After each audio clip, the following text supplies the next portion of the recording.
being ratioed. But more important,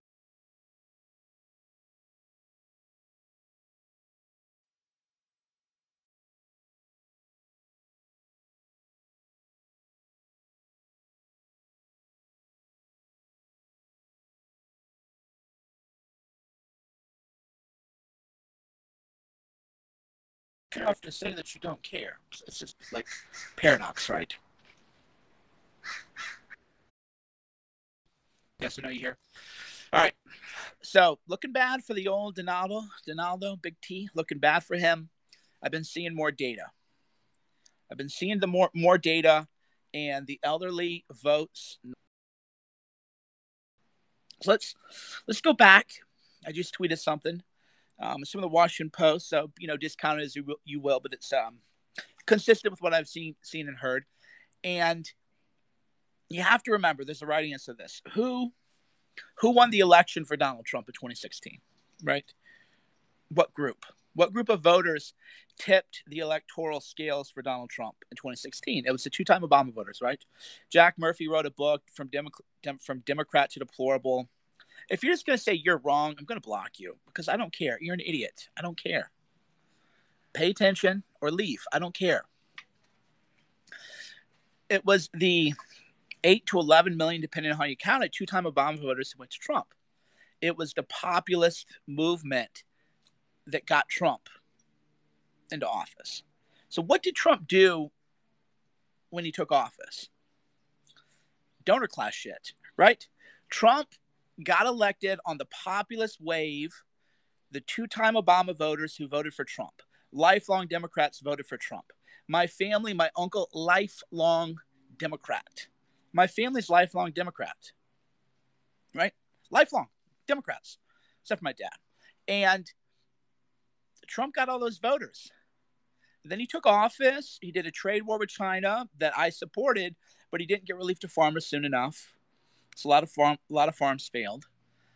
And then when the pandemic coronavirus hit, he didn't get enough relief done to farmers yet, so that failed. And the reason I know people are desperate is everybody's talking about Hillary's emails, right? That's to get a sense of how bad it's looking for Donaldo. Right now, people keep sending me a tweet that Pompeo is going to release Hillary's. I don't give a fuck about Hillary's emails. There's an election in 3 weeks. Who said I'm trusting the polls, idiot? Why don't you read me before you make a stupid comment, right? Why don't you read me before you make a dumb comment? I don't trust the polls. I'm just telling you what I know, data that I have, data that I've seen, conversations that I've had. And you have to remember that the relief to the farmers didn't get there soon enough. So we're now talking about Hillary Clinton's emails again. Do you know how fucking stupid that is? There's an election in 3 weeks, and people are blasting to me that Mike Pompeo said on Fox News he's going to release Hillary Clinton's fucking emails. Are you out of your fucking minds? Right? But that tells me you're losing. That tells me you're losing. Because if you're like Hillary's emails, what a dumb distraction. We'll deal with Hillary's emails in 2021, right? We'll deal with Hillary, and we got the anti-Semites showing up, Cernovich in the parentheses or whatever. That's how you know it's bad. The Hail Mary is Hillary Clinton's emails, right? Who cares? TikTok crew, they Pied Pipered you for long time. The Durham report. I told you people, McCabe lied under oath. That was according to an Inspector General report. McCabe lied under oath multiple times. He wasn't indicted. I don't know what people thought the Durham report was going to be. Rather than focusing on voter drives, get out the vote, voter registration, a lot of other practical aspects to win, that wasn't focused on. But the counter argument is that it goes like this, right? I was talking to a Uber guy the other day, Uber driver, and I could tell that he didn't like Trump because he said it took 1 million people to get to Trump. He was joking about Trump's coronavirus stuff. And then I asked him who he's going to vote for. And, when I talk to people, I have no agenda. So people open up to me in a way they don't with other people. And he goes, I don't know. So I think there's going to be a lot of people who could vote for Trump, who could vote for Biden, who won't. So Trump might pull it out narrowly because people think, well, why vote for Biden either? A lot of right. That's really what he's got to bank on right now is, yeah, you know why? Because I get that from a lot of people. They go, wow, I don't like Trump, but do I really want to vote for Biden? So I think a lot of people just won't vote. That'll be similar. But the elderly are afraid of coronavirus. Coronavirus wasn't handled well. Will Chamberlain's here. He can attest to that. I mean, I was on coronavirus day one, So frustrating. I got attacked by my own people, my own readership. That's why I love when people are like ratioing me today, dude. I got ratioed for telling people to just wear a mask, People are like, you fucking sell out, you this, you that. Like, I got abused for just telling people, hey, why don't we just wear a mask and try to, like, get the economy going and shit, right? They can't even do that. So the elderly people are all spooked about coronavirus. They know people who have died. They're the at-risk group. Old people vote. Right? Old people vote. I love people telling me I was wrong about coronavirus. I was not only right about coronavirus, like, I was just so, like, objectively right that there's no conversation to be had.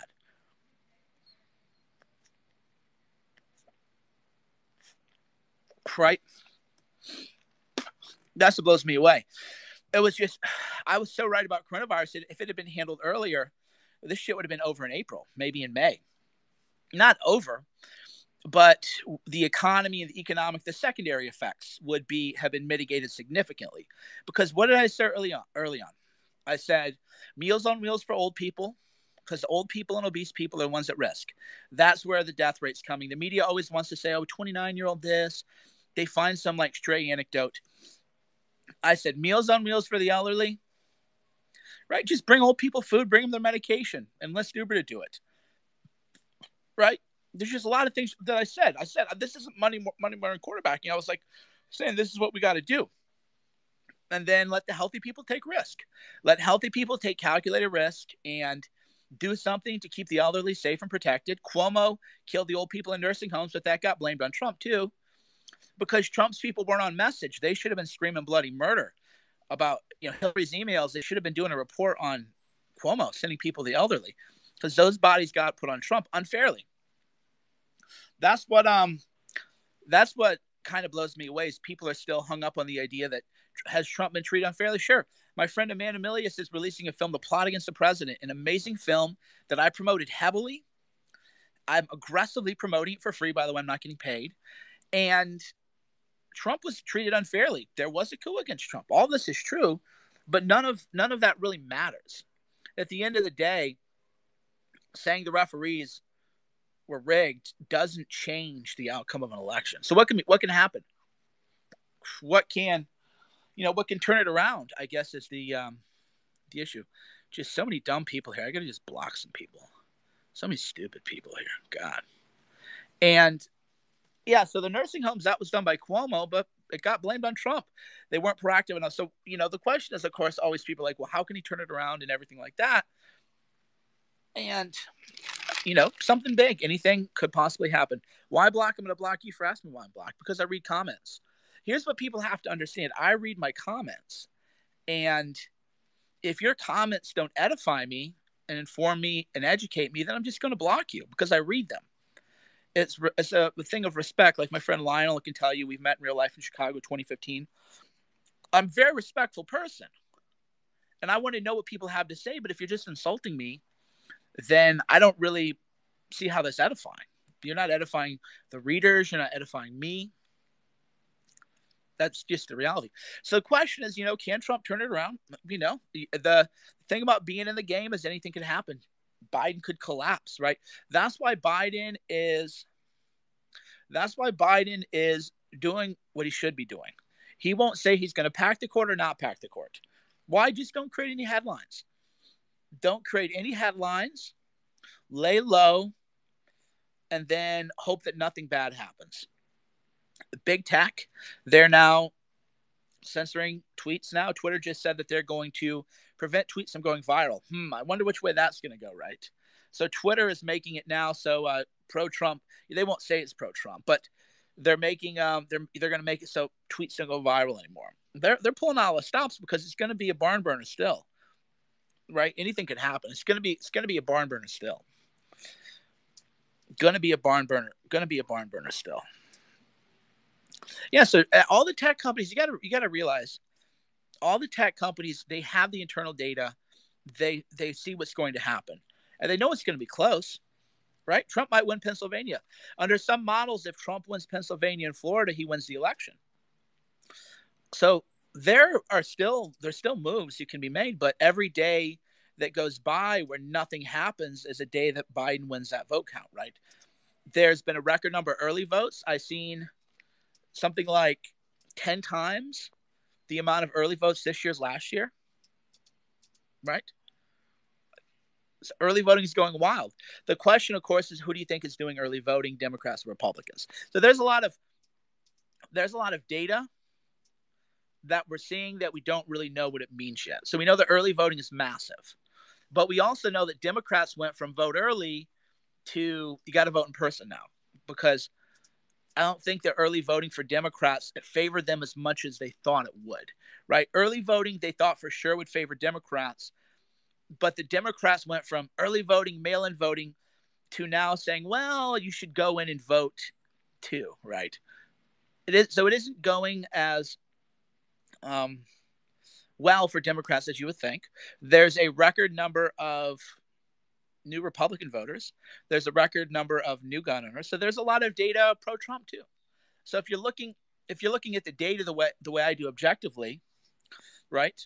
A lot of Gen X people who were not for Trump last time will be for Trump this time. But the elderly vote, the coronavirus vote, is going to go for Biden. I'm hearing this more and more and more. So Trump gained Gen X voters, not younger voters, but younger people don't really vote.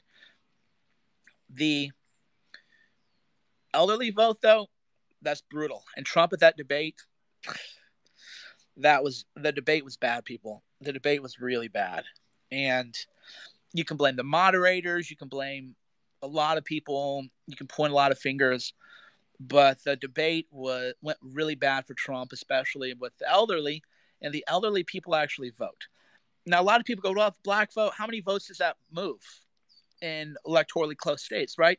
That's where people lost sight of the prize. Politics is fundamentally about the Electoral College. And it isn't about, what if we can get 5 or 10% more of black urban voters? I mean, that's nice to have. You don't turn down votes. You need to be more worried about the farm vote in Wisconsin, though, right? It's just like so I'll just tell you this. And this is something Jared and Ivanka, and they never really understood about the populist thing. The Rockefeller Republicans never really understood was if you want to win Wisconsin,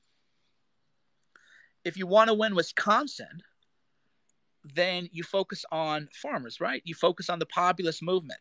You make sure people are getting what they want, but instead of that tax cut thing, that's what Trump had, right? Trump had the populist wave. They had the House, they had the Senate, they had the presidency. They didn't do anything for social media. So Trump doesn't have social media the way he did in 2016. People who, people have found me. You got to remember, I had 85,000 followers in 2016. October 2016, the New Yorker wrote that big profile on me, 6-page full profile. I had 83,000 followers.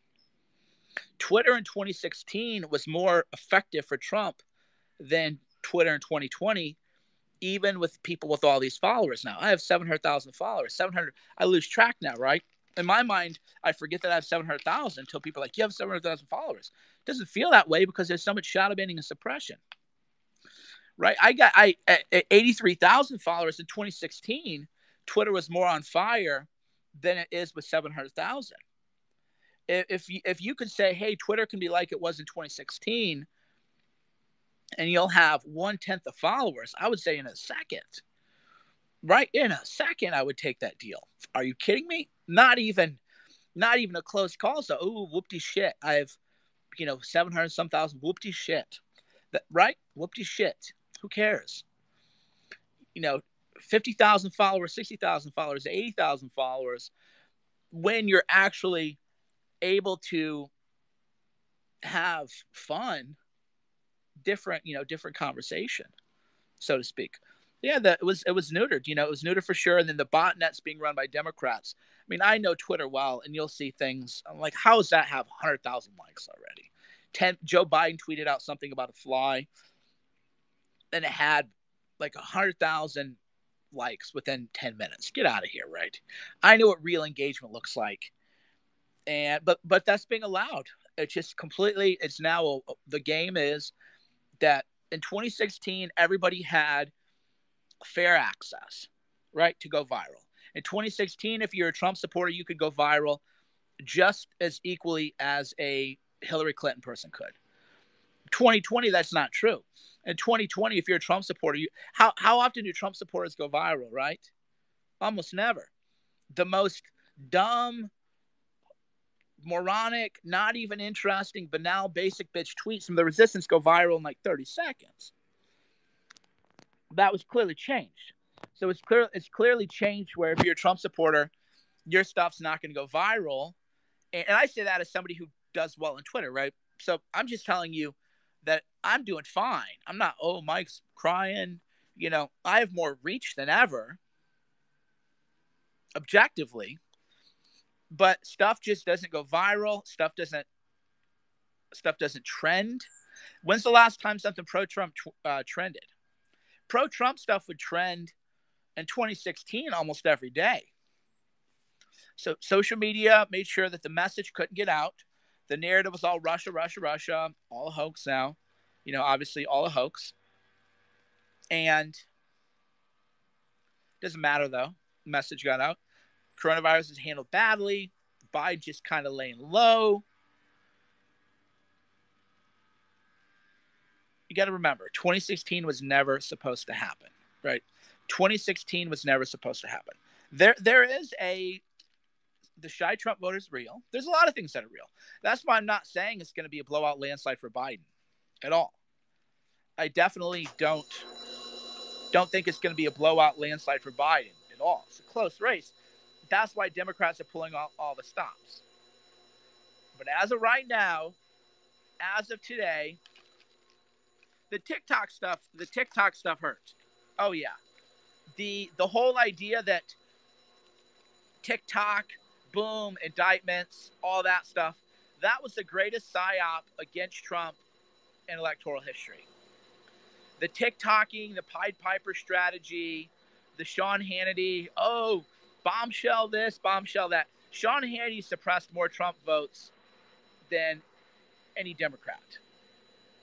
Sean Hannity suppressed more Trump votes than any Democrat through all of this. Don't ask me if I'm on the Trump train or anything, man. That's the block, too. Don't ask me who I'm voting for or what I'm about. Just pay attention, try to follow along, and learn how to think. So Sean Hannity suppressed more Trump voters than anyone with false hope. Oh, yeah, they're all going to be indicted. No. You should have been registering voters. You should have been doing get-out-the-vote drives. Whole bunch of things. Right? Whole bunch of stuff that could have been done. And wasn't. So that suppressed people because it sold people on false hope. It's called the Pied Piper strategy. Oh, follow me. There's going to be massive indictments. TikTok, the Durham report. TikTok, boom. And then that doesn't happen. And rather than all that time and energy being spent more productively in terms of voter drives, voter registrations, messaging, fighting back against the fake news narrative, you just wasted, years of your life. So it is what it is. Yep, people got Pied Piper right off a cliff. Scott Presler should have been in charge of voter registration in 2017, right?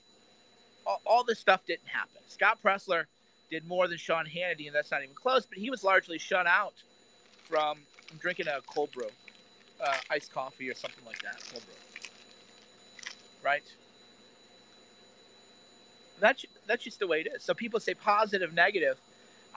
You got to realize whatever happens November 3rd, you wake up on November 4th and you're still here in your country. Right? I don't get demoralized. That's what people don't really understand. I don't get demoralized. I've dealt with crushing personal losses. And I've had to be reborn like the Phoenix many times. So I don't wake up November 4th. I just wake up, okay, it's another day. You have to live in the circumstances that you're in and not become destitute, demoralized, hopeless. It's a long game, people. It's a long game. It's the way you have to look at it. Whereas everybody else invests too much hope in one outcome. Too much hope in one guy. And, well, you'll know the final results on November 4th if it's a Biden landslide. Sure you will. If Biden's ahead, the election will be called on November 3rd. That's a fact. If the election is for Biden on November 3rd, I'm blocking you, say you won't know the 4th because you don't know anything. You haven't thought it through. If Joe Biden is ahead on November 3rd, the election's going to be called. That's it. And anybody who argues with that will be banned for disinformation. They'll be banned for incitement. That'll just be the way it is. If Trump's ahead November 3rd, if you claim that Trump is ahead and won, you'll be banned for disinformation. Right? Why do I like Scaramucci? Don't worry about it. Mind your own business. We're not in high school. Blocked. Yeah. That's where I think a lot of you still don't get it. The election, if Biden's ahead, the election is going to be called for Biden on the election night. If Trump's ahead, we'll be told don't call it, and if you do call it, you'll be banned. And then there's going to be a mass people being locked out. Anybody pro-Trump who claims that Trump won November 3rd is going to be locked out. And then that counter message won't get out. It's just the way it is. So what can be done? It's not my job to help Trump get elected. Is Cernovich just making us worried to make you scared to vote? No. I tell people you should vote all the time anyway. It's got nothing to do with that. I'm only sharing Trump, a month ago with the riots and everything, should have cruised to a landslide. Right? He should have cruised to a landslide with all those riots. But now the Democrats hopefully can keep their minions under control. Hopefully can keep more. That's what they have to do. Keep the riots, prevent the riots. Don't give them any headlines. Don't commit to court packing. Don't commit to defund the police. Don't commit to anything controversial. Lay low. And hopefully, go in there. That's where it is. All right, friends. Thanks for watching. Mike Cernovich. Cernovich.com. The plot against the president. Go to my pinned tweet and watch the plot against the president. The plot? No, I'm not going to give you an interview. I don't give interviews because you can just read what I do, I have books. Read my books. The plot against the president. Watch it. It's out today. The plot against the president. Hold on, I got to block a few more people.